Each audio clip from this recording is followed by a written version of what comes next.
تکلیف آ گئی ہے تو انا للہ و انا الیہ راجعون پڑھا، اور نبی اکرم صلی اللہ علیہ وآلہ وسلم کی زندگی کو دیکھا، اس میں کیا پتا چلتا ہے کہ وہ کوئی ایسی خبر پتا چلتی تھی یا کوئی ایسی سچویشن تو فوراً نماز کی طرف رجوع کرتے تھے، ٹھیک ہے، اور پھر یہ کلمات انا للہ و انا الیہ راجعون، تو یہ سنت پہ عمل کیا اور صبر کیا اور اچھے وقت کا انتظار کیا، اور اس دوران کوئی پوچھے تو الحمدللہ علی کل حال، بس یہ طرز عمل ہونا چاہیے۔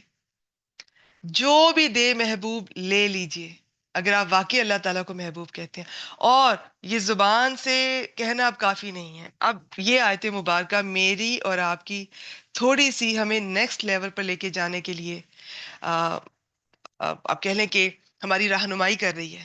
اب یہ ہمیں آیت مبارکہ بتا رہی ہے کہ یہ جو تم دعویٰ کر رہے ہو کہ مجھے اللہ تعالیٰ سے بڑی محبت ہے، میں ہر حال میں کہتی ہوں الحمدللہ علی کل حال، کوئی بھی مشکل آئے، تو ابھی ہو سکتا ہے کہ وہ مشکلات ابھی اللہ تعالیٰ نے اس طرح سے ہمیں آزمایا ہی نہ ہو، اور ویسے دعا کیا کیجیے اللہ تعالیٰ ہر آزمائش سے محفوظ رکھے، کبھی آزمائشیں نہ مانگیے، عافیت کی دعا کیا کیجیے، خوب خوب کیا کیجیے۔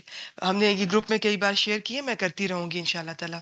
نبی کریم صلی اللہ علیہ وآلہ وسلم کی پسندیدہ دعا مجھے خود بہت پسند ہے، عافیت مانگا کیجیے، دنیا کی بھی آخرت کی بھی، خوب خوب دعا کیا کیجیے، اللہ تعالیٰ آپ کو ہر آزمائش سے محفوظ رکھے، کیونکہ ہم کمزور لوگ ہیں۔ ہم تو کہتے ہیں اللہ تعالیٰ ہماری محبت کے بھرم رکھ لیں، ہم نے اگر یہ دعویٰ کیا ہے تو بس آپ مان لیں کہ ہم محبت کرتے ہیں، یا نرمی کیجیے، آسانی کیجیے، ٹھیک ہے، ہم ان لوگوں میں سے نہیں ہیں، کیونکہ ہم ان لوگوں میں سے ہیں کہ کمزور ہیں، ذرا سی آزمائش ہوگی تو ہو سکتا ہے کہ وہیں سے پلٹ جائیں، گھبرا جائیں، کفریہ کوئی شرکیہ کفریہ کلمات ادا کر دیں زبان سے، کوئی اللہ تعالیٰ کو کوئی چیز ناپسند آئے، تو وہ جو ہماری محبت کا پول کھلنا ہے، بھید کھلنے ہیں، تو اللہ تعالیٰ سے دعا کیا کریں کہ اللہ تعالیٰ ہمیں بس ڈھکا ہی رہنے دے، ہماری محبت کا بھرم رکھیں، عافیت کی دعا مانگا کریں۔ لیکن اگر کبھی کوئی تکلیف آتی ہے تو آپ کا رویہ نبی اکرم صلی اللہ علیہ وسلم کی سنت پر عمل کرنا ہے، صبر کرنا ہے، اور یہ ذہن میں رکھنا ہے کہ اگر کسی نے کہا ہے نا کہ ہم ایمان لائے ہیں، تو سستے میں نہیں جان چھوٹے گی، کیونکہ ہم نے اپنی جانوں کا سودا، قرآن مجید میں اللہ تعالیٰ فرماتے ہیں ہم نے اپنی جانوں کا سودا اللہ تعالیٰ سے کس چیز میں کیا ہے؟ جنت کے بدلے کیا ہے نا۔ یہ جو ہم اللہ تعالیٰ کی اطاعت کر رہے ہیں، دین کے راستے میں نکلے ہیں، سیکھ رہے ہیں، سکھا رہے ہیں، تھک رہے ہیں، کھپ رہے ہیں، کچھ بھی ہے، جو بھی کر رہے ہیں، یہ تو اللہ جانتا ہے نا۔ میری کچھ ایسی کولیگز بھی ہیں، میں نے شاید پہلے بھی ذکر کیا ہو، ایک میری کولیگ ہے، ہارٹ پیشنٹ ہے، ڈائبیٹک ہے، بالکل صحت ان کی اچھی نہیں رہتی ہے، اور انہوں نے کئی مدارس وہ چلا رہی ہیں اللہ تعالیٰ کی توفیق سے۔ تو اب یہ انہیں پتہ ہے جو اللہ کے راستے میں نکلے گا، تھوڑا سا چلے، میں دعویٰ تو نہیں کرتی، تھوڑا مجھے اندازہ ہے کہ انہیں کیا لذت ملتی ہوگی۔ یہ لذت ایسی ہے کہ بیماری، تھکاوٹ سب بھلا دیتی ہے، کیونکہ آپ کی نظر فائنل، ہمارا گول کیا ہے؟ اللہ تعالیٰ کی رضا اور جنت۔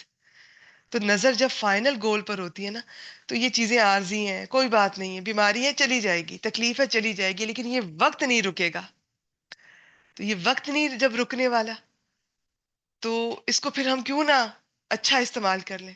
بیماری نے چلے جانا ہے، درد نے چلے جانا ہے، لیکن یہ رمضان کی گھڑیاں، یہ میری زندگی کی گھڑیاں، اس میں میں کچھ اچھا کر لوں، میں کچھ اور کر لوں، میں کچھ اور سیکھ لوں، میں کچھ اور سکھا لوں، میں کوئی اور نیکی کے کام کر لوں، میں کوئی اور صدقہ کر لوں، یہ میں آپ سب کو کہہ رہی ہوں۔ تو یہ انداز ہونا چاہیے۔ تو قرآن مجید کہہ رہا ہے کہ آئے آپ آزمائے جاؤ گے، چاہے چھوٹی آزمائش آئے چاہے بڑی آئے، اللہ تعالیٰ ہمارا لحاظ کریں، نرمی کریں، کرم کریں، فضل کریں، آزمائشوں سے محفوظ رکھیں، آئیں تو چھوٹی چھوٹی ہوں بس، تاکہ ہمارا بھرم بھی رہ جائے۔ اور دیکھیں جس طرح آپ ہیں، اس میں کوئی شک نہیں، جب آپ کا ایمان بڑھتا ہے نا تو پھر آزمائش بھی اس حساب سے بڑھتی ہے، پھر ایمان بڑھتا ہے تو پھر انسان کو وہ آزمائشیں پہلے کی نسبت بڑی آزمائش بھی چھوٹی لگتی ہے۔ لیکن میں بگنرز کو یہی مشورہ دوں گی، اور میں ہمیشہ یہی کہوں گی، اللہ تعالیٰ سے عافیت کی دعا مانگا کریں، کیونکہ یہ آپ صلی اللہ علیہ وآلہ وسلم کو بڑی پسند تھی، دنیا کی بھی اور آخرت کی بھی، اس میں سب کچھ آ جاتا ہے۔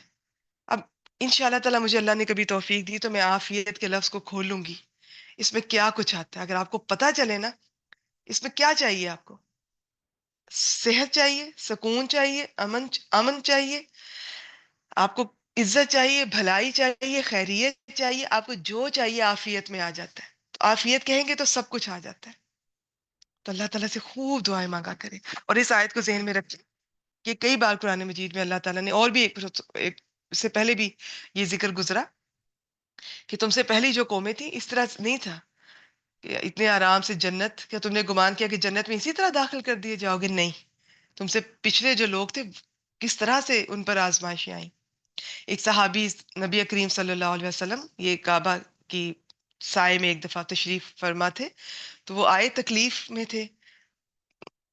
مکہ میں کتنی تکلیفیں ہوتی تھیں، جو مشرکین مکہ تھے کس طرح سے ٹارچر کرتے تھے، فزیکلی مینٹلی کتنی تکلیف تھی. تو وہ آ کے انہوں نے کہیں نبی اکرم صلی اللہ علیہ وسلم سے یہ کہا کہ آپ دعا کیجئے، کہ یہ تھوڑا مشکل کا اظہار کیا. اور تو نبی اکرم صلی اللہ علیہ وسلم وہیں پر جس طرح تھوڑا سا آرام والی، بہت آرام تو کبھی بھی نہیں فرماتے تھے. جس کے سامنے ایک گول ہوتا ہے نا، بہت بڑا گول اور بہت بڑا مشن اور انقلاب لے کر آنا، تو وہ آرام تو وہ تھا ہی نہیں. وہ وقتی طور پہ جو لیٹے نظر آ رہے تھے تو وہ اٹھ کر بیٹھ گئے اور پھر فرمایا، میں مفہوم بتا رہی ہوں کہ ان کو بتایا کہ پچھلی جو تم سے قومیں گزری ہیں ان پر تو آرے چلائے گئے، اور کس طرح سے یہ ان کی کھالیں تک ادھیڑی گئیں اور کیا کچھ نہیں ٹارچر کیا گیا. لیکن انہوں نے اینڈ تک انہوں نے اپنی بات سے وہ پھرے نہیں. انہوں نے کہا کہ اگر اللہ ایک ہے، ایمان لائے ہیں، تو انہوں نے اینڈ تک اس پر ڈٹے رہے. اچھا میں یہ ذکر کر دوں، قرآن مجید میں بھی ہے اور آپ کو یہ سیرہ میں بھی پتہ چلے گا. زیادہ اگر کسی کو جیسے ٹارچر کیا جاتا تھا، بہت تکلیف ہوتی ہے، تو اس میں زبان سے وقتی طور پر کوئی اوپر سے اگر یہ کہہ دیتا ہے تھا، تو اب ہمارے تو حالات ویسے نہیں ہیں الحمدللہ، کہ کسی وجہ سے وہ ایمان سے اگر وہ اس کا اظہار یہ کرتا تھا کہ میں ایمان نہیں لایا، یہ چلے میں پھر رہا ہوں، تو وہ گناہ نہیں ہے اس پر. اللہ تعالیٰ کو پتا ہے کہ اس کی کیا کنڈیشن تھی. ایک صحابی کا واقعہ بھی پتہ چلتا ہے، حضرت یاسر بن عمار کا. ان کے والدین کو شہید کر دیا گیا اور انہیں اتنا ٹارچر کیا گیا تھا کہ انہوں نے ان کی زبان سے نکل گیا کہ ٹھیک ہے جو تم جو کہہ رہے ہو میں وہ کہہ دیتا ہوں. تو پھر وہ بڑے پریشان ہوئے، نبی کریم صلی اللہ علیہ وسلم کے پاس آئے، تو تب وہ آیت نازل ہوئی تھی کہ نہیں، اس طرح سے نہیں ہے. لیکن یہاں پر میں بتاتی چلوں کہ آزمائشیں آتی ہیں.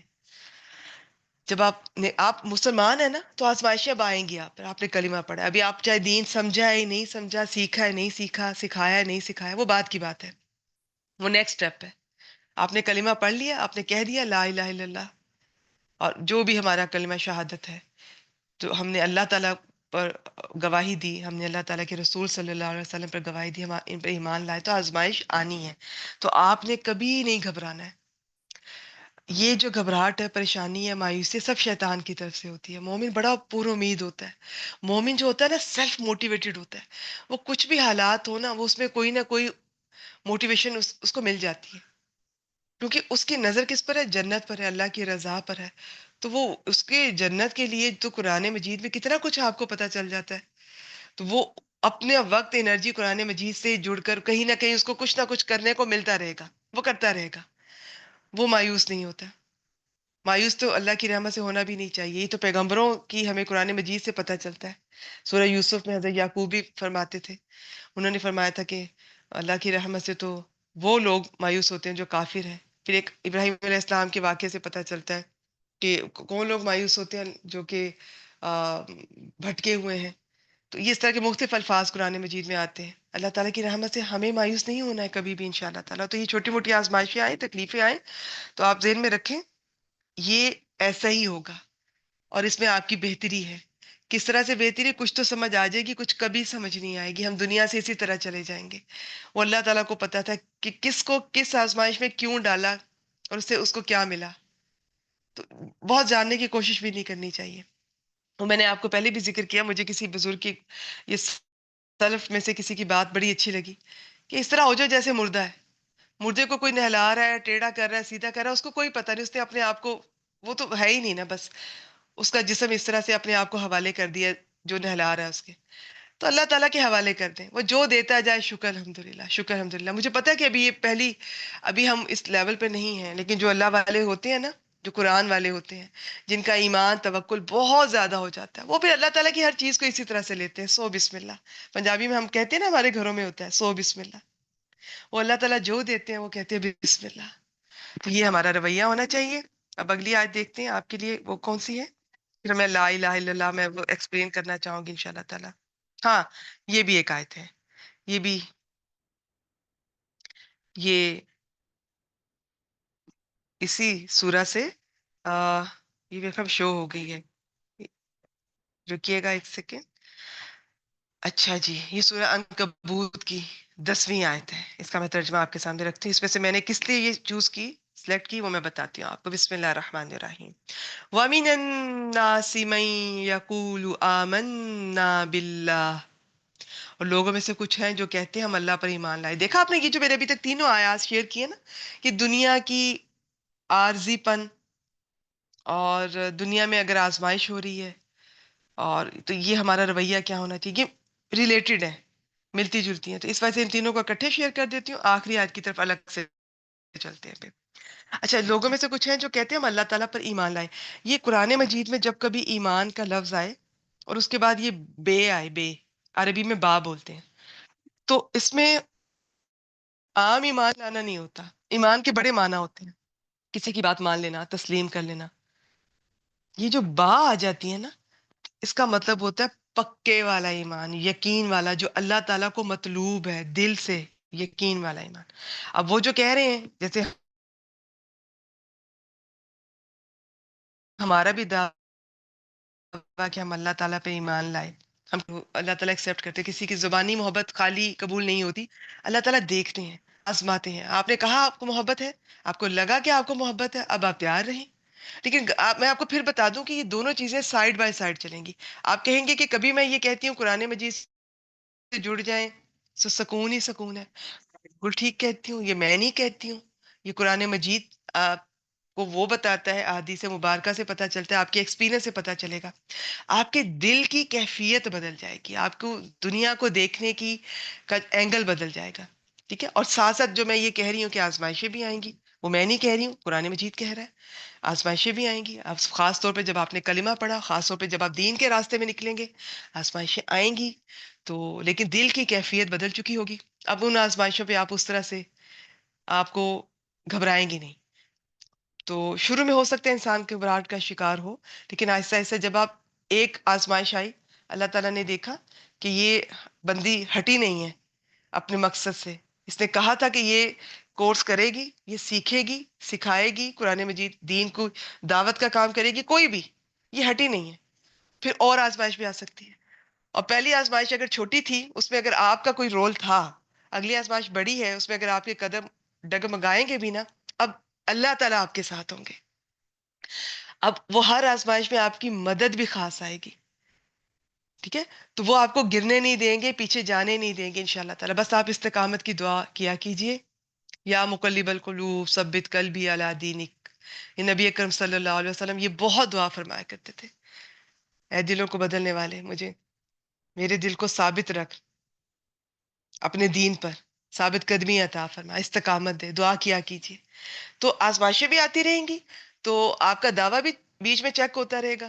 شروع میں خاص طور پر آپ کا دیکھا جائے گا، بعد میں ذرا سا بھی اللہ تعالیٰ کو آپ میں اخلاص نظر آئے گا، تو پھر اب اللہ تعالیٰ کی مدد بھی بہت زیادہ آئے گی. جتنا ایمان ہوگا، اگر آزمائش اتنی ہوگی، مدد بھی اس حساب سے آئے گی. وہ کہتے ہیں نا، بدر والا ایمان ہوگا تو آپ کی مدد بھی اتنی آئے گی جتنی بدر والے صحابہ کے فرشتے اترے تھے ان کی مدد کے لیے. آپ کی مدد کے لیے بھی آئیں گے. کس طرح سے آئیں گے، یہ ہمارا یہ سوچنے کا کام نہیں ہے. یہ تو اللہ تعالیٰ نے مدد کیسے کرنی ہے، یہ تو اللہ تعالیٰ کا کام ہے. آپ تو بس اپنے آپ کو حاضر کی، آپ نیت کیجئے، اخلاص شو کیجئے، باقی کام بھی وہ لیں گے. آزمائش آئے گی تو مدد بھی وہ کریں گے، آپ کو ثابت قدمی بھی اللہ تعالیٰ دیں گے، فرشتوں سے بھی مدد کریں گے. سب کچھ ہوگا، ڈیپینڈ کرتا ہے کہ آپ کتنے پانی میں ہیں، آپ کا دعویٰ کیسا ہے. تو میں امید کرتی ہوں کہ یہ ساری آیات کا مین جو ٹاپک ہے وہ میں کسی حد تک آپ تک پہنچانے میں کامیاب اللہ کرے کہ میں ہوں. اچھا جی، تو یہ با والا ایمان ہے کہ جس نے یہ اب دعویٰ کر رہا ہے کہ ہم ایمان لے آئے ہیں، جی ہم تو صحیح والا ایمان ہے ہمارا، پکا والا ہم لے آئے ہیں.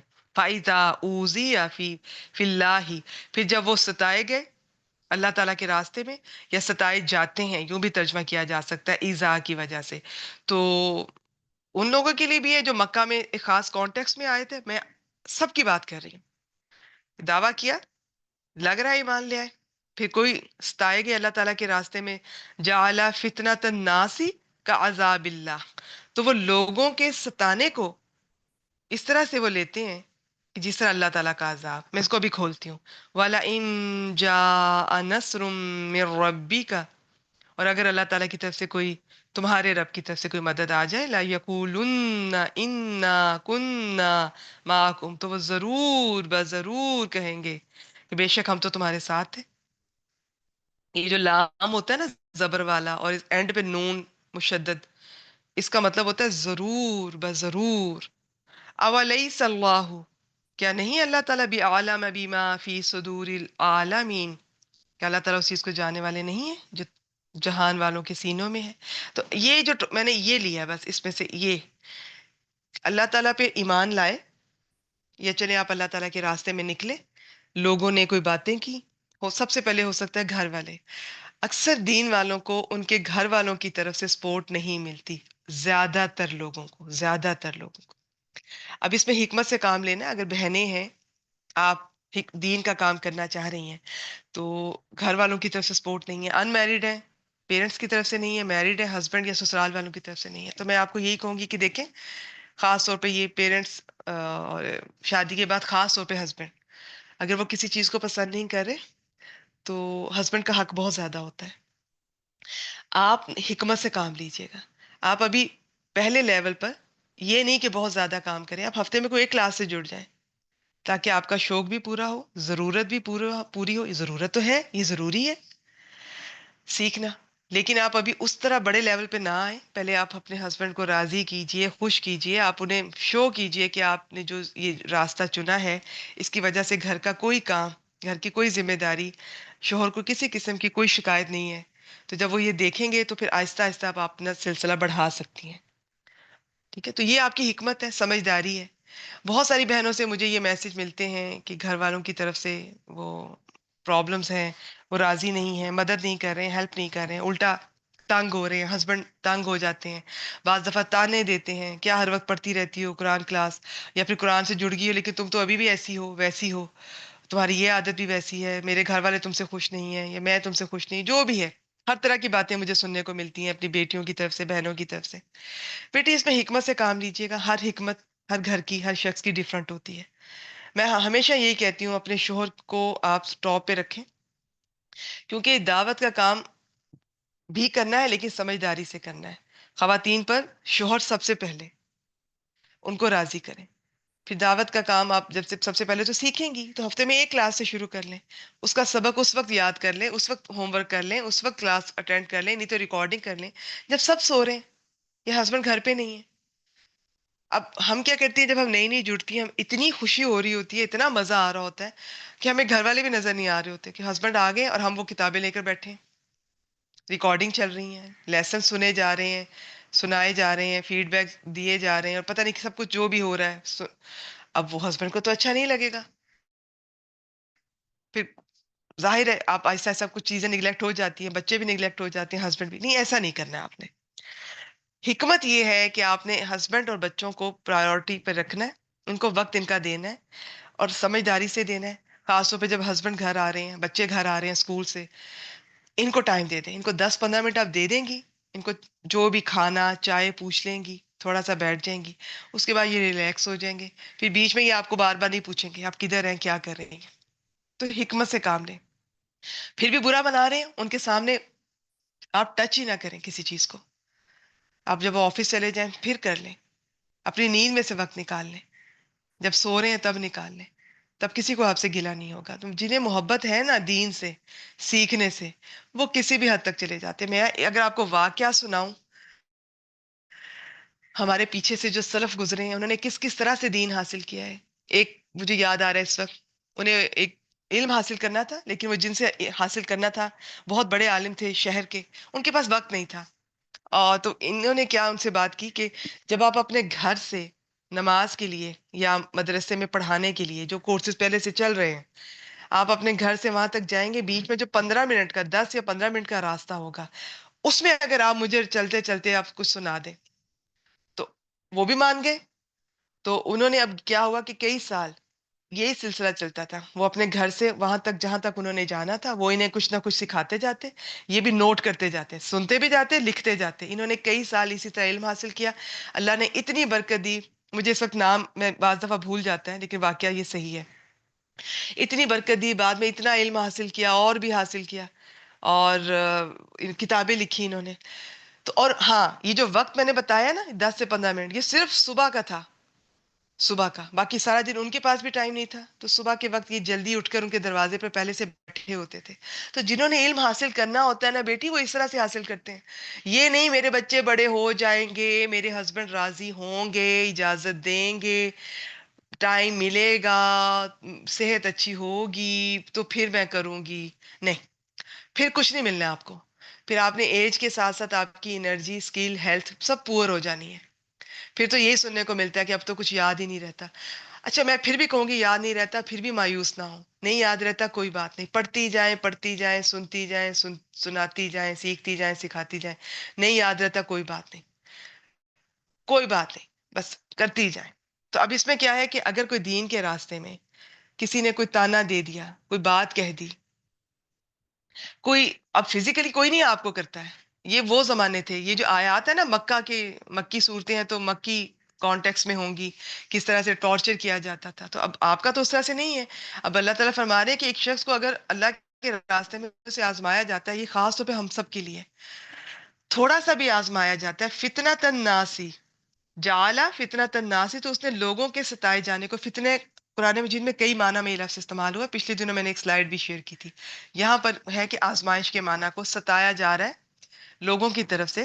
تو وہ اس آزمائش کو، اس ستائے جانے کو وہ یوں سمجھتا ہے، لوگوں نے تھوڑی سی باتیں کر دی، کوئی تانے دے دیے، تھوڑا سا کوئی مشکل آ گئی، طبیعت خراب ہوگی، کوئی ایشو وہ سیکھنے اور سکھانے میں، دین کے راستے میں، تو وہ کہتا ہے کہ یہ تو یوں لگ رہا ہے مجھے جیسے اللہ کا مجھ پر عذاب ہے. حالانکہ دنیا میں لوگوں کا ستایا جانا ٹیمپریری ہے، اللہ کا عذاب پرماننٹ ہوتا ہے. اور دنیا میں یہ ستایا جانا، اس کا تو موازنہ کیا ہی نہیں جا سکتا اللہ کے عذاب کے ساتھ. اللہ کا عذاب سم تھنگ ایلس. تو یہاں پر اللہ تعالیٰ نے خود بتا دیا. بتانا مقصود یہ ہے کہ یہ کچھ لوگ تھے اس موقع پہ، اس آیت کے کانٹیکس میں کہہ رہے ہیں ایمان لائے، لیکن لوگوں نے تھوڑا سا ستایا، تو یہ انہوں نے، ان کو لگ رہا ہے یہ تو اللہ کا عذاب ہے، وہ اپنے راستے سے پھر گئے تھے، انہوں نے وہ راستہ چھوڑ دیا تھا.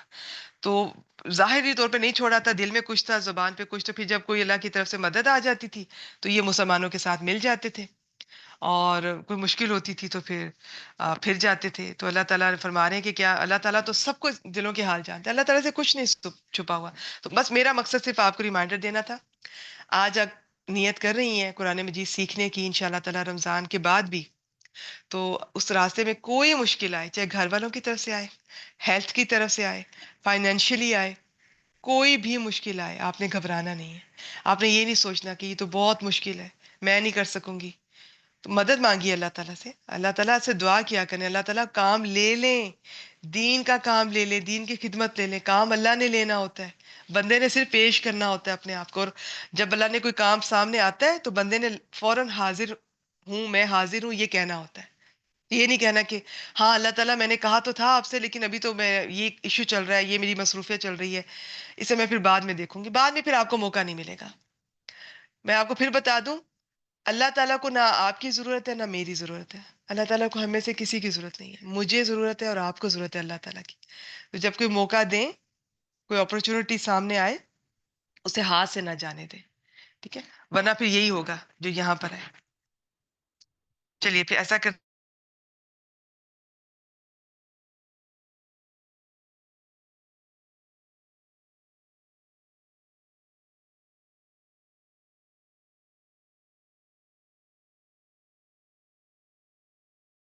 یہ اس کی آیت نمبر 88 ہے، اس کی آخری آیت ہے.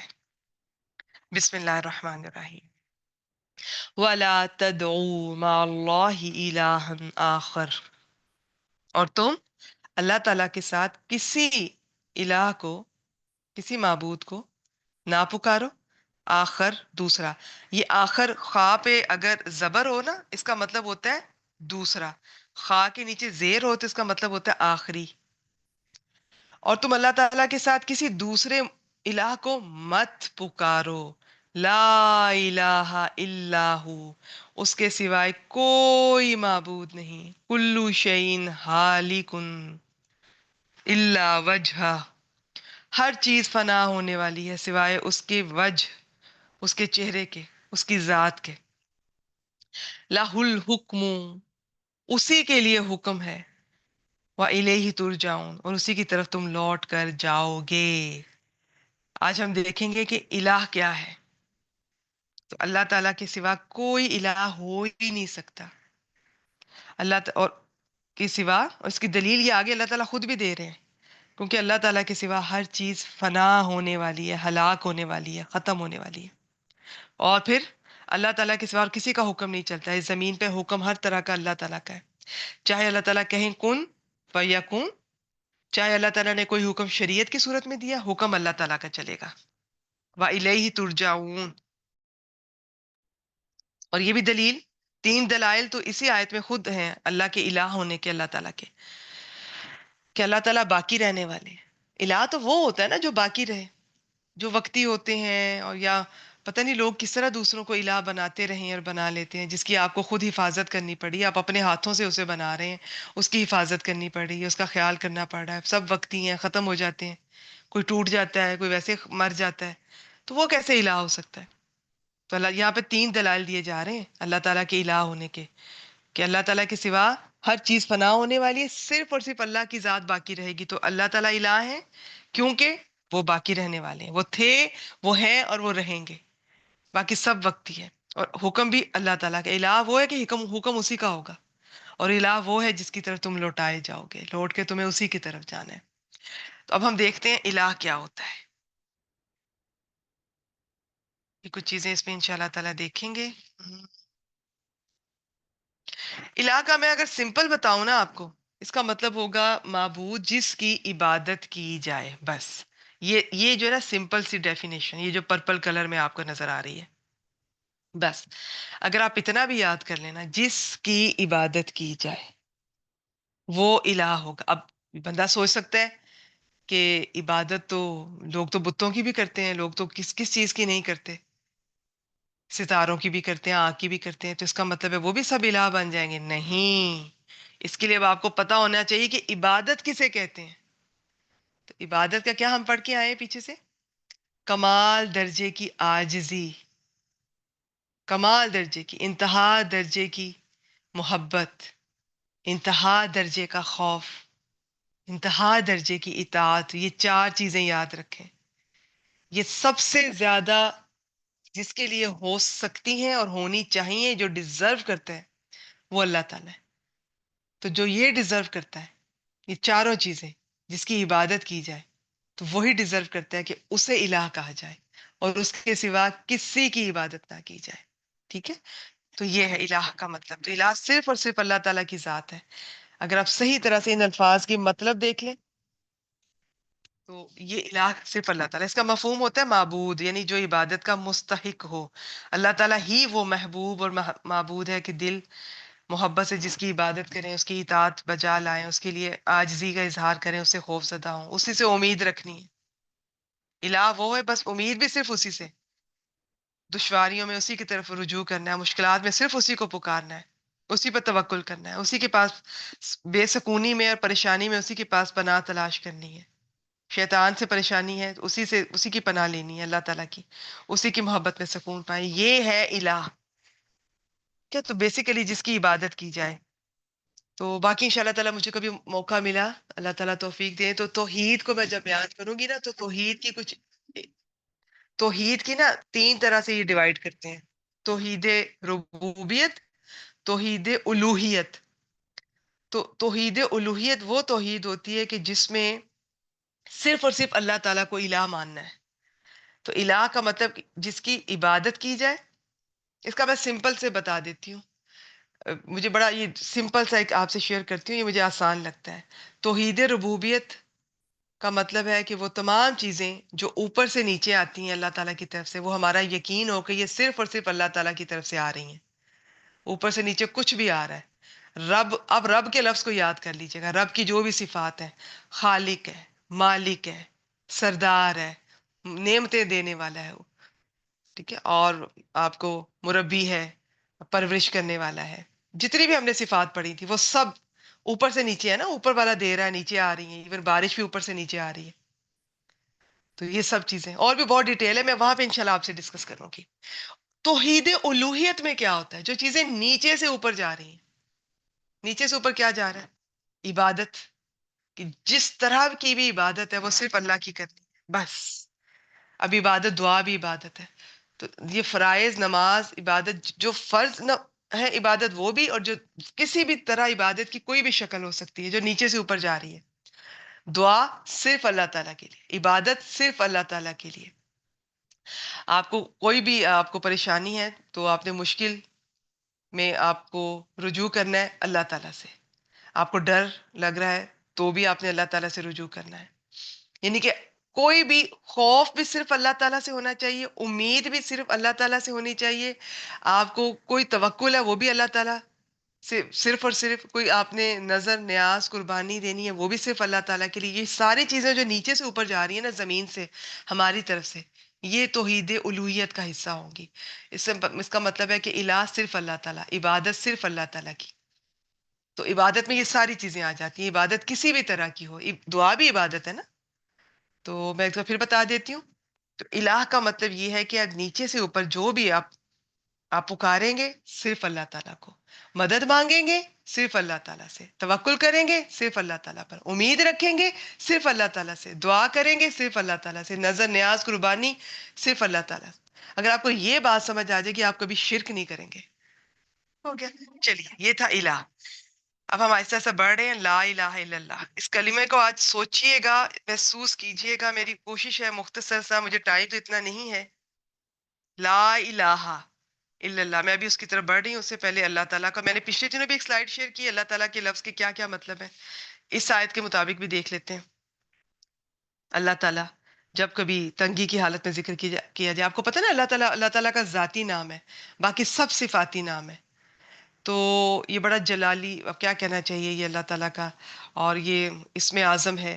اور اللہ تعالیٰ کا یہ جو نام ہے نا، جب آپ اللہ کہتے ہیں تو اس میں وہ تمام صفات بھی آ جاتی ہیں، باقی سب نام اس میں انڈرسٹوڈ ہے کہ وہ شامل ہو جاتے ہیں. جب کبھی تنگی کی حالت میں ذکر کیا جائے تو اللہ تعالیٰ ذکر کرنے والوں کو خیر کثیر سے نوازتا ہے. وہ ہے اللہ تعالیٰ. جو کوئی خوف میں پکارتا ہے تو اللہ تعالیٰ اس کی خوف دور کرتا ہے. کوئی پریشانی میں پکارتا ہے تو پریشانی کا ازالہ کرتا ہے. یہ قرآن مجید سے ہی ریفرنس دیے ہوئے ہیں. جب اللہ تعالیٰ کبھی تنگ حالی میں ذکر کیا جاتا ہے تو اللہ تعالیٰ ذکر کرنے والے کو خوشحال بنا دیتا ہے. اور جب کوئی کمزور اس سے تعلق جوڑتا ہے اللہ تعالیٰ اسے طاقتور بنا دیتا ہے. یہ ہے اللہ. اور جب کوئی ذلیل اس کو پکارتا ہے تو اللہ تعالیٰ اسے عزت والا بنا دیتا ہے. جب کوئی فقیر اسے پکارتا ہے تو اللہ تعالیٰ اسے مالدار بنا دیتا ہے. تو اللہ تعالیٰ، یہ اللہ تعالیٰ، تو اللہ تعالیٰ ہی الہ ہے بس. ٹھیک ہے، الہ کا حق صرف اور صرف اللہ تعالیٰ کا ہے. چلے آگے چلتے ہیں. میں لا الہ الا اللہ کو دیکھتے ہیں.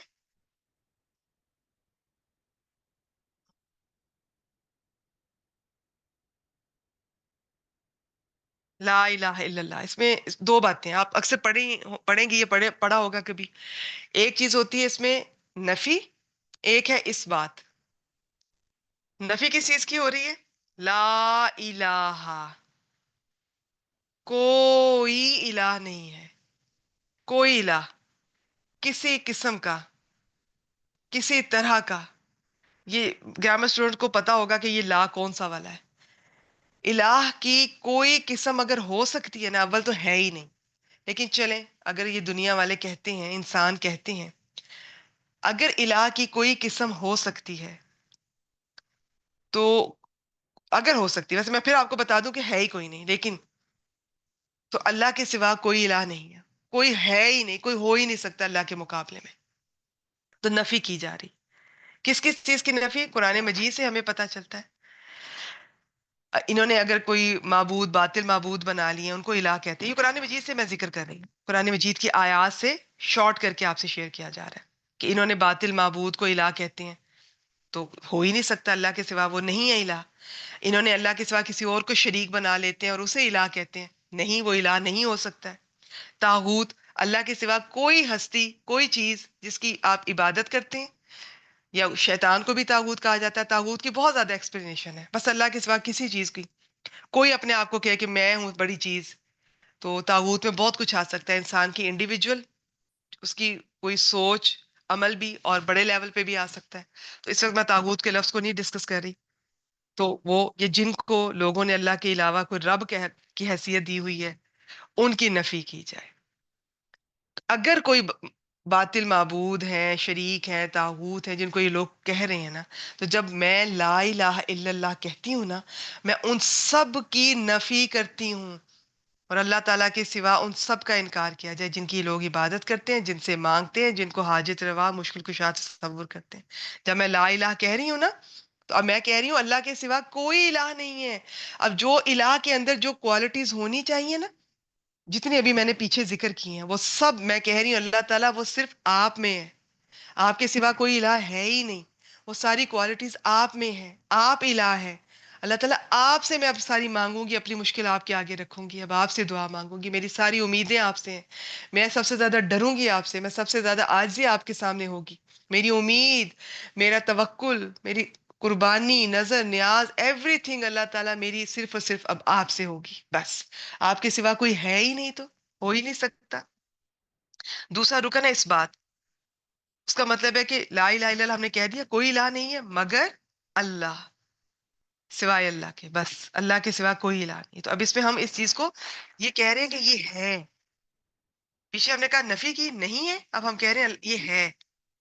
تو اب ہم نے کہنا ہے اس کا کیا مطلب ہے، لا الہ الا اللہ، اللہ کے سوا کوئی چیز اور ہستی ہے ہی نہیں جو الہ ہو سکے، اور صرف اللہ تعالیٰ ہیں جن سے مانگنا ہے، سب سے زیادہ ان سے محبت کرنی ہے، سب سے زیادہ ان سے ڈرنا ہے، سب سے زیادہ ان کے سامنے عاجزی اختیار کرنی ہے، سب سے زیادہ ان کی اطاعت کرنی ہے، دعا مانگنی ہے تو صرف اللہ تعالیٰ سے۔ یعنی کہ باقی دعا کا میں آپ کو پیچھے بھی ذکر کرتی ہوں، آپ باقیوں سے کہہ سکتے ہیں دعا کا، لیکن آپ اصل میں دعا صرف اللہ تعالیٰ سے ہونی چاہیے، امید صرف اللہ تعالیٰ سے، توکل صرف اللہ تعالیٰ سے، کوئی کچھ بھی نظر نیاز قربانی سب صرف اللہ تعالیٰ سے۔ تو اب دیکھیں آپ نے لا الہ الا اللہ میں نے کہا تو آدھا میں نے نفی کی اللہ کے سوا ہر چیز کی، اور آدھا میں نے اس بات کیا کہ وہ سب کچھ میرا جو مانگنا ہے وہ اللہ تعالیٰ سے ہے۔ تو یہ انشاءاللہ تعالیٰ میں ان کو ذرا اور ڈیٹیل سے کبھی مجھے موقع ملا تو میں آپ سے شیئر کروں گی، ابھی سمپل آپ کے سامنے رکھا ہے۔ آپ ان کو چاہے اس یہ جو ڈیٹیل ہے اس کو دیکھ کے کنفیوز نہ ہو، آپ سمپل بس رکھیں کہ لا الہ الا اللہ میں دو چیزیں، اللہ کے سوا ہر چیز کی نفی کی جا رہی ہے، اور جو الہ کے اندر کوالٹیز ہونی چاہیے وہ ہم کہہ رہے ہیں اللہ تعالیٰ وہ آپ ہے، بس سمپل از دیٹ، بس سمپل۔ اچھا جی، اب اس کو نا میں تھوڑا سا کچھ اور آپ سے شیئر کرنا چاہوں گی، لا الہ الا اللہ کی فضیلت۔ اب اس کی فضیلت کچھ قرآن مجید سے کچھ احادیث مبارکہ سے آپ کے سامنے رکھوں گی۔ آپ کو پتہ ہے نا افضل ذکر لا الہ الا اللہ ہے، آپ اسے اپنی روٹین میں شامل کریں، یہ اتنا زبردست یہ ذکر ہے۔ تو بسم اللہ الرحمن الرحیم، قرآن مجید میں اللہ تعالیٰ نے اس کلمہ کو کلمہ طیبہ کہا ہے، آگے صورتوں کے سب کے ریفرنس دیے ہوئے ہیں۔ اچھا بات یہ ہے کہ میں ان کو تو ایکسپلین نہیں کر سکتی، ادروائز جب کبھی ہم انشاءاللہ تعالیٰ تفسیر کریں گے نا تو ہر آیت جب ان کی ڈیٹیل آئے گی تب میں آپ کو پھر سے کھولوں گی، میں آپ کو بتاؤں گی کہ یہاں پر جو یہ کہا گیا ہے، جیسے یہ ایک سورۃ البقرہ میں یہ عروۃ الوثقیٰ کہا گیا، مضبوط کڑا کہا گیا، تو وہ کس کو کہا گیا؟ وہ ایک تفسیر کے مطابق لا الہ الا اللہ کو کہا گیا۔ تو جب میں تفسیر بیان کروں گی انشاءاللہ تعالیٰ تو یہ چیزیں میں وہاں پر کھولوں گی، ابھی بس میں لا الہ کی فضیلت بیان کر رہی ہوں، صرف فضیلت، تاکہ آپ کے اندر اس کی دلچسپی پیدا ہو۔ یہ وہ کلمہ ہے جس کی خاطر مخلوق کو پیدا کیا گیا ہے، یہ وہ کلمہ ہے جس کی خاطر یہ اتنے انبیاء اور رسول بھیجے گئے ہیں، یہ وہ کلمہ ہے جس کے لیے کتابوں کو نازل کیا گیا ہے۔ آپ کو پتہ ہے کہ اخلاقیات تو باقی مذاہب بھی درس دیتے ہیں، اور شاید ہم سے زیادہ اخلاقیات کا درس دیتے ہیں، کرسچینٹی تو ہے ہی اخلاقیات، لیکن اسلام کی جڑ کیا ہے، بنیاد کیا ہے؟ توحید، توحید، لا الہ الا اللہ۔ وہ لوگ اخلاقیات پہ تو زور دیتے ہیں، توحید کو نہیں مانتے، ان کا توحید کا کانسیپٹ غلط ہے، ہمارا بھی غلط ہے۔ میں لا الہ الا اللہ کہتی ہوں لیکن میں سب سے زیادہ محبت اللہ سے نہیں کرتی ہوں، میں عبادت صرف اللہ کی نہیں کرتی ہوں، میں نے دل میں اور بھی بڑے معبود اور بڑے الہ بنا رکھے ہیں اپنے دل میں، چاہے انسان ہو، چاہے مال ہو، چاہے دنیا کی محبت ہو، چاہے کچھ بھی ہو۔ تو لا الہ الا اللہ کو سمجھیے کہ یہ ہے کیا، اسے محسوس کریں، پھر اس کا علم حاصل کریں۔ یہ میں تو صرف انٹروڈکشن دے رہی ہوں، میں تو نہیں پڑھا رہی ہوں آپ کو، میں کیسے پڑھا سکتی ہوں ایک وہ کلمہ جس کے پیچھے اتنی کتابیں آئی ہیں، اتنے پیغمبر آئے ہیں، جس کے پیچھے مجھے اور آپ کو پیدا کیا گیا ہے، کیا میں اسے 15 منٹ میں پڑھا سکتی ہوں؟ نیور، ناممکن. میں تو صرف آپ کو بتا رہی ہوں کہ یہ کلمہ ہے کیا. پڑھیں گے آپ، جب آپ قرآن مجید پڑھیں گے تب آپ کو پتا چلے گا لا الہ الا اللہ کیا. کیا میں ایک کلاس میں بتا سکتی ہوں کہ اس میں الہ میں کیا کچھ آ جاتا ہے؟ نہیں، میں نہیں بتا سکتی ہوں. اس کلمے کی وجہ سے لوگ دو طرح کے لوگ تقسیم ہوئے ہیں. جس نے اس کو مانا وہ خوش نصیب مومن، جن کے لیے اللہ نے جنتیں تیار کی ہیں. جس نے انکار کیا وہ بد نصیب، جن کے لیے جہنم کا عذاب ہے. اس کلمہ کی وجہ سے روزے قیامت ترازو نصب کیے جائیں گے، لوگوں میں نامہ اعمال تقسیم ہوگا. یہی کلمہ ہے جو جنت کے حصول اور جہنم سے نجات کا راستہ ہے. ٹھیک ہے، تو یہ کلمہ دین کی جڑ ہے، اس کی اصل ہے، اس کا سب سے بڑا رکن ہے. کسی کو اس کی سمجھ نہیں آئی نا، آگے سب بے فائدہ ہے. ہم جتنی چاہے عبادتیں کرتے رہیں، اور ہم یہ کر رہے ہیں. ہم مسلمان، ہم اتنی عبادت کرتے ہیں، ہم صدقات دیتے ہیں، ہم بہت دعوے کرتے ہیں، لیکن ہمارا کانسیپٹ ٹھیک نہیں ہے توحید کا.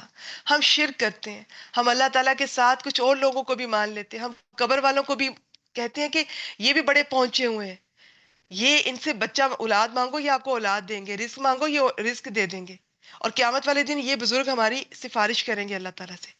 یہ مسلمان ہیں جو کہہ رہے ہیں، وہ شرک کر رہے ہیں ہم لوگ. تو توحید کا تو ہمیں پتہ ہی نہیں. صحیح، ہمیں پتہ ہی نہیں لا الہ الا اللہ کا مطلب کیا ہے.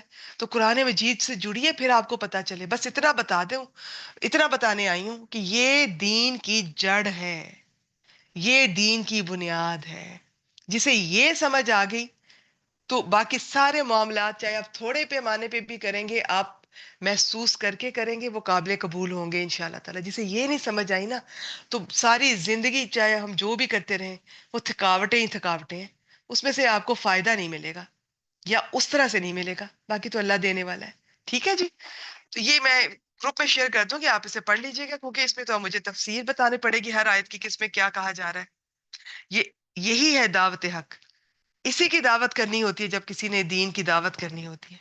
سب سے پہلے یہ اتنا عظیم ہے کہ اس کے اور اللہ کے درمیان کوئی پردہ حائل نہیں ہے. یہ کلمہ دنیا اور آخرت کی پریشانیوں سے نجات کا سب سے بڑا ذریعہ ہے. یہ میں نہیں کہہ رہی ہوں، قرآن مجید کہہ رہا ہے. اس کے ذریعے سے شفاعت کی سعادت نصیب ہوگی. یہ جہنم سے نجات پانے کا سب سے بڑا ذریعہ ہے. اپنی ڈیلی بیسس میں اس کی آپ تسبیحات کوئی شامل کریں. دیکھیں رمضان میں ہم نے کتنے اذکار ڈسکس کیے ہیں الحمدللہ. آپ اس میں سے کوئی اب آپ نیت کریں کہ میں رمضان کے بعد بھی سارا سال، جو میں نے پچھلی کل کی کلاس میں بھی کچھ اذکار میں نے آپ سے شیئر کیے جو اللہ تعالیٰ کو بہت پسند ہے، جو نبی کریم صلی اللہ علیہ وسلم کو بہت پسند ہے. اس دفعہ ہم نے بسم اللہ کو دیکھا، تعوذ کو دیکھا. کیا کچھ نہیں دیکھا اس دورہ قرآن میں ہم نے. ویسے تو ہم نے کچھ بھی نہیں دیکھا، لیکن چلے بگنرز کے لیے کچھ نہ کچھ تو دیکھا. آپ ان چیزوں کو اپنی زندگی میں شامل کریں ڈیلی بیسس پہ. پھر یہ پڑھنے والے کے لیے جنت کے 8 دروازے کھول دیے جاتے ہیں. اب ان کی ڈیٹیل ہے وہ بھی انشاءاللہ تعالیٰ جب میں کبھی قرآن مجید اور حدیث بیان کروں گی تو وہاں پر دیکھیں گے. پھر یہ اتنا عظیم ہے کہ اگر اس کا 7 آسمانوں اور 7 زمینوں سے وزن کیا جائے تو اس کا وزن زیادہ ہوگا. یہ کلمہ سب سے افضل ذکر ہے، اس کا اجر و ثواب سب سے زیادہ ہے. ٹھیک ہے، یہ کلمہ وہ حقیقی رابطہ ہے جس پہ تمام مسلمان اکٹھے ہو سکتے ہیں. اسی کی وجہ سے اسلامی معاشرہ ایک جسم کی طرح سیسا پلائی ہوئی دیوار کی مانند ہوتا ہے کہ جس کا ایک حصہ دوسرے حصے کو مضبوط کرتا ہے. تو یہی وہ کلمہ ہے جس کے ساتھ اسلام کی طرف دعوت کا آغاز ہوتا ہے. بس صرف سمپل اتنا ہی. باقی میں دیکھ لیتی ہوں کچھ سلائیڈز، یہ اس کی کچھ شرائط ہیں، جلدی سے بتا دیتی ہوں. لا الہ الا اللہ، پہلی شرط یہ کہ آپ کو اس کا پتا ہو کہ اس کا مطلب کیا ہے. اب مطلب میں نے تھوڑا سا تو بتایا ہے، باقی تو قرآن مجید سے جڑیں گے تو ہی پتا چلے گا. نیت میری یہی ہے کہ آپ کو پتا چلے لا الہ الا اللہ پہ ہے کیا. ہم کہتے ہیں لیکن ہم اس پہ عمل نہیں کرتے ہیں. ہم کہتے ہیں لیکن ہمیں اس کی ڈیپتھ کا نہیں پتا. جس سے یہ پتا چل جائے نا کہ لا الہ الا اللہ ہے کیا، اس کے لیے تو دنیا بھی آسان ہو جاتی ہے، آخرت بھی آسان ہو جاتی ہے. اس سے پھر موت سے ڈر نہیں لگتا. تو دوسری شرط اس کی یقین کی ہے، اس پہ یقین ہو. صرف یہ نہیں لا الہ الا اللہ اور ساتھ قبروں والوں کے پاس بھی جا رہے ہیں یا کسی اور سے بھی کہہ رہے ہیں، یا پریشانی ملی حلال حرام کا فرق بھول گئے، کوئی آزمائش ہوئی تو اس میں کام نہیں ہو رہا تھا تو رشوت دے دی. کیا کرے جی، آج کل کا تقاضا ہے، دنیا ہے، چلتا نہیں ہے، گزارا نہیں ہوتا ہے اس کے بغیر. تو ہم حلال حرام کو فرق نہیں کرتے ہیں. تو پھر ابھی تو میں نے کہا تھا لا الہ الا اللہ، مجھے تو سب سے زیادہ مجھے عبادت صرف اللہ کی کرنی ہے، اطاعت صرف اللہ کی کرنی ہے. تو پھر میں پھنس گئی نا. پھر تو میرا دعویٰ ٹھیک نہ تھا. تو یہ چیز ہے لا الہ الا اللہ. کچھ بھی ہو جائے، چاہے گردن کٹ جائے، میں اپنی آپ کی بات نہیں کر رہی، یہ کٹواتے رہے ہیں لوگ اللہ والے صحابہ کرام اس کلمہ کے پیچھے. اصل میں تو یہی کلمہ ہے. جس کو اس کی سمجھ آ جاتی ہے وہ اس کے پیچھے گردنیں کٹوا دیتے ہیں. ہمیں تو اس کی سمجھ ہی نہیں آئی. ہم کہنے کو مسلمان ہیں، ہمیں لا الہ الا اللہ کی سمجھ ہی نہیں آئی. اور اس میں یقین ہونا چاہیے، اور یقین نہیں ہے ہمارا. یقین ہوتا تو اللہ کے سوا کسی اور کے در پر ٹھوکرے نہ کھاتے، کسی اور سے امید نہ رکھتے، کسی اور پر توکل نہ کرتے، صرف اللہ تعالیٰ پہ کرتے. پھر اس میں اخلاص ہونا چاہیے، پھر سچے دل سے، اس میں کوئی جھوٹ نہیں ہونا چاہیے. کچھ شرائطیں ہی میں نے ویسے ہی مجھے کہیں سے نظر آئیں، پسند آئی، میں نے آپ سے شیئر کی. گروپ میں شیئر کر دوں کہ ایک دفعہ پڑھ لیجئے گا، یہ میں پڑھا نہیں رہی ہوں. پھر محبت، یہ خود پڑھ لیجئے گا آپ. کلمہ توحید اور اس کے تقاضوں سے محبت ہو انسان کو. پھر جب سمجھ آتی ہے نا، محبت خود ہی ہو جاتی ہے. پھر چھٹی شرط میں یہ کہ بس اطاعت کر دینا ہے، اللہ تعالیٰ کے سامنے سر اپنا جھکا دینا ہے. بس لا الہ الا اللہ کہا، اس کا مطلب سمجھا، اس کے تقاضوں کو سمجھا، اس کی شرائط کو سمجھا، اس سے پھر خود ہی آپ کو محبت ہوتی جائے گی. خود ہی آپ اس کام میں آگے بڑھتے جائیں گے، اللہ تعالیٰ کی اطاعت بھی کرتے جائیں گے اور اس کلمہ کو آگے پہنچاتے بھی جائیں گے. پھر اس کی ساتویں شرط ہے قبول، دل سے قبول کرنا. ٹھیک ہے، اس میں کسی چیز کا انکار نہیں کرنا. یہ میں گروپ میں شیئر کر دوں گی. میں دیکھوں میں نے کچھ اور ایسا تو نہیں جو مجھ سے مس ہو گیا. بعض دفعہ پڑھاتے ہوئے اب میں بھول جاتی ہوں، بعد میں نظر پڑتی ہے، لیکن میں گروپ پہ شیئر کر دیتی ہوں. میرا خیال ہے آج کے لیے اتنا ہی کافی ہے. ٹھیک ہے، چلیے، یہ ایک مختصر سی کوشش تھی، اور میں انشاءاللہ تعالیٰ یہ سلائڈ گروپ میں شیئر کروں گی. آپ ایک دفعہ ان کو خود بھی پڑھ لیجئے گا.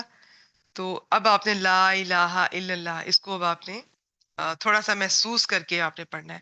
تو اس آیت میں اس کی بہت لمبی ڈیٹیل ہو سکتی ہے، لیکن آج نہ موقع ہے نہ ہی وقت کا بھی میرے پاس کمی ہے، تو یہاں پر میں شیئر بھی نہیں کر سکتی. مختصر بس لا الہ الا ہو. کہیں لا الہ الا اللہ آئے گا، کہیں لا الہ الا انت آئے گا قرآن مجید میں، جیسے ہم نے پچھلے دنوں پڑھا یہ یونس علیہ السلام کی جو دعا تھی. ٹھیک ہے، چیز ایک ہی ہے. ہم اللہ تعالیٰ کو کبھی اللہ تعالیٰ کے نام یہاں پہ اس کے بعد میں لگا دیں، کہیں ہوا کہہ دیں، کہیں انتا کہہ دیں، چیز وہی ہے. چیز کانسیپٹ ہے. بس آج یہیں پہ میں کلاس کا اختتام کرتی ہوں.